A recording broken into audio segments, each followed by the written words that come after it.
नमस्कार साथियों, स्वागत है आप सभी का एक बार फिर से रोजगार ताज़ा अपडेट यूट्यूब चैनल पे। जी हाँ साथियों, राजस्थान में चल रही पशु परिचर भर्ती परीक्षा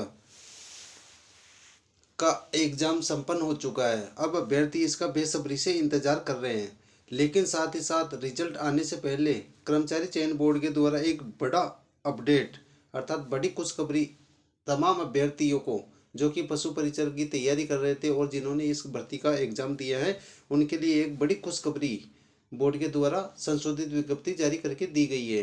क्या है पूरी खबर? चैनल में आगे बढ़ने से पहले अगर आप पहली बार विजिट कर रहे हो तो प्लीज़ चैनल को लाइक शेयर सब्सक्राइब जरूर करना, जिससे कि आपको नवीन वीडियो की नोटिफिकेशन भी समय समय पर मिलती रहे।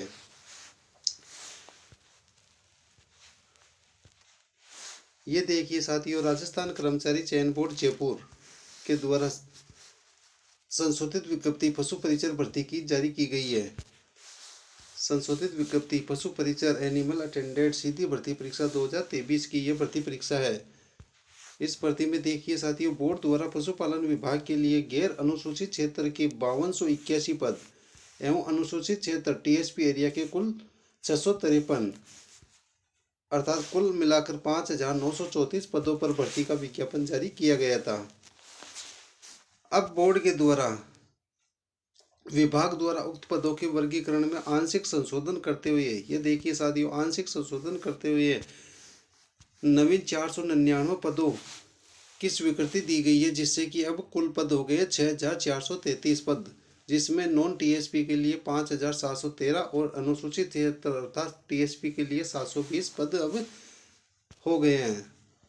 जिसके अनुसार अब बोर्ड द्वारा उपरोक्त पदों पर भर्ती की कार्यवाही की जाएगी। पदों का श्रेणीवार संशोधित वर्गीकरण निम्नानुसार है। ये देख लीजिए साथियों, सबसे पहले बात करें नॉन टीएसपी के लिए, तो अब इस भर्ती में पद हो गए हैं साथियों 5713 कुल पद हो गए हैं नॉन टीएसपी एरिया के लिए, जिसमें जनरल वर्ग की 1443 पोस्टें रहने वाली है।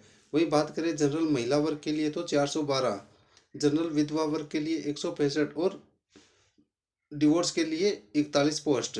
वही बात करें एससी कैटेगरी के लिए तो अब इसमें एससी कैटेगरी पुरुष वर्ग के लिए 634 और महिला वर्ग के लिए 181, विधवा वर्ग के लिए 72 और डिवोर्स के लिए 18 सीट रिजर्व रही है।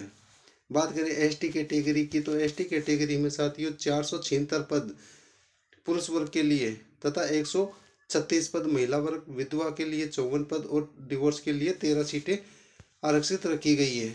वही बात करें अन्य पिछड़ा वर्ग के लिए तो अन्य पिछड़ा वर्ग के लिए 832 पोस्ट इसमें रही है साथियों।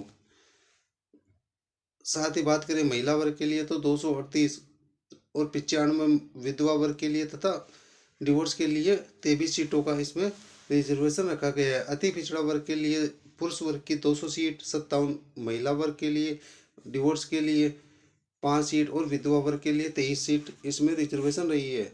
वही बात करें ईडब्ल्यूएस के लिए तो 399 सीट पुरुषों के लिए तथा बात करें महिला वर्ग के लिए तो 115 सीट तथा 45 सीट विधवा और 11 सीट डिवोर्स के लिए इसमें रिजर्व रखी गई है। वही 12 जिले की शहरी जनजाति के लिए भी अलग से रिजर्वेशन का प्रावधान किया गया है, जिसकी सीटों का वर्गीकरण निम्नानुसार दिया गया है।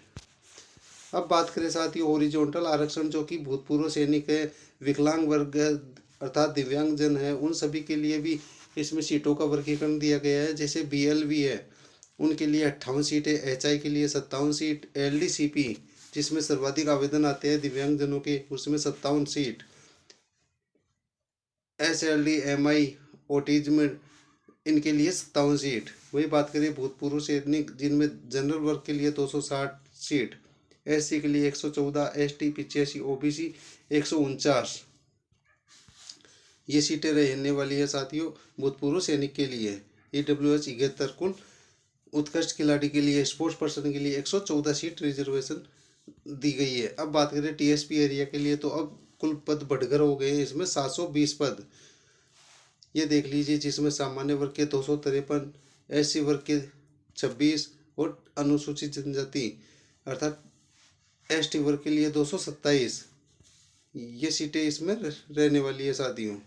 इसमें भी हॉरिजॉन्टल आरक्षण अर्थात दिव्यांग भाई जन तथा भूतपूर्व सैनिकों के लिए सीटों का प्रावधान अलग से संशोधित विज्ञप्ति में जारी किया गया है। तो यह है साथियों पशु परिचर सीधी भर्ती परीक्षा 2023 जो कि 5,934 पदों पर आयोजित की गई है। अब इस भर्ती में 499 पदों का ऐड कर दिया गया है। 499 पद इसमें नए जोड़े गए हैं। अब यह भर्ती परीक्षा साथियों 6,433 पदों पर आयोजित की जाएगी तथा इसका परिणाम अब जल्द जारी होने वाला और 6,433 पदों पर इस भर्ती का परिणाम जारी होगा, जिसमें 2 गुना के लिए लगभग 12,000 से अधिक अभ्यर्थियों का डॉक्यूमेंट्स वेरिफिकेशन के लिए कॉल होने वाला है तथा साथ ही साथ इस भर्ती में क्या कट ऑफ मार्क्स रह सकती है इस पर भी चर्चा कर लेते हैं। ये देखिए साथियों, बात करें अगर जनरल वर्ग की तो इसमें कट ऑफ मार्क्स रह सकती है साथियों 112 नंबर से 115 नंबर जिस भी अभ्यर्थी के लिए बन रहे हैं, जिस भी अभ्यर्थी के बन रहे हैं वो साथियों 1 गुना की कट ऑफ में, ये बात कर रहे हैं हम साथियों 1 गुना की कट ऑफ की, 1 गुना की कट ऑफ में वह 100% सिलेक्शन ले लेगा। ऐसा साथियों हमने पिछली कट ऑफ बताई थी, पिछली कट ऑफ मार्क्स बताई थी एलडीसी भर्ती परीक्षा की, उसमें भी हमारे कट ऑफ मार्क्स लगभग सेम सी रहे थे।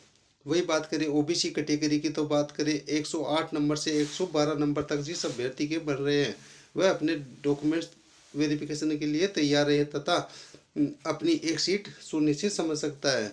बात करें एससी कैटेगरी तो इसमें 100 नंबर से लेकर 102 नंबर तक जिन अभ्यर्थियों के नंबर आ रहे हैं वो अपने आप को श्योर समझ सकते हैं।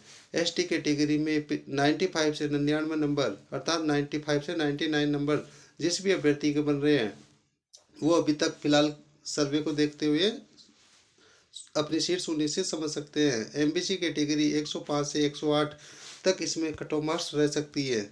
वही बात करें ईडब्ल्यूएस वर्ग के लिए तो ईडब्ल्यूएस वर्ग के लिए 108 से 110 नंबर जिन भी अभ्यर्थियों के बन रहे हैं वह अभ्यर्थी 100% पशु परिचर भर्ती परीक्षा में अपने आप की एक सीट सुनिश्चित समझ सकते हैं। वही बात करें साथियों नॉर्मलाइजेशन की तो नॉर्मलाइजेशन का इसमें बड़ा इशू नहीं रहने वाला है। अगर आप बात करें सीईटी में जिस हिसाब से नॉर्मलाइजेशन हुआ है तो सीईटी में साथियों एक क्वेश्चन 2 नंबर का था, लेकिन इस भर्ती में एक क्वेश्चन 1 नंबर का है। तो जिन अभ्यर्थियों के 5 क्वेश्चन अगर आगे पीछे हुए हैं तो उनके 10 नंबर बढ़ते हैं, इस हिसाब से हुआ था। तो इसमें भी ज़्यादा बड़ा रोल नहीं रहने वाला है। अब जल्द ही अभ्यर्थियों को इस भर्ती परीक्षा के परिणाम की उम्मीद है और संभावना जताई जा रही है कि मार्च के द्वितीय सप्ताह या 20 मार्च तक किसी भी हालत में बोर्ड इस भर्ती परीक्षा का परिणाम जारी कर देगा और लगभग 12,000 अभ्यर्थी डॉक्यूमेंट्स वेरिफिकेशन के लिए आमंत्रित किए जाएंगे। सभी सफल अभ्यर्थियों को अग्रिम शुभकामनाएं तथा चैनल पर पहली बार विजिट कर रहे हो तो प्लीज़ चैनल को लाइक शेयर सब्सक्राइब जरूर करना और जानकारी अच्छी लगे तो आप प्लीज़ एक अच्छी सी राय अपनी कमेंट बॉक्स में ज़रूर देना। धन्यवाद साथियों।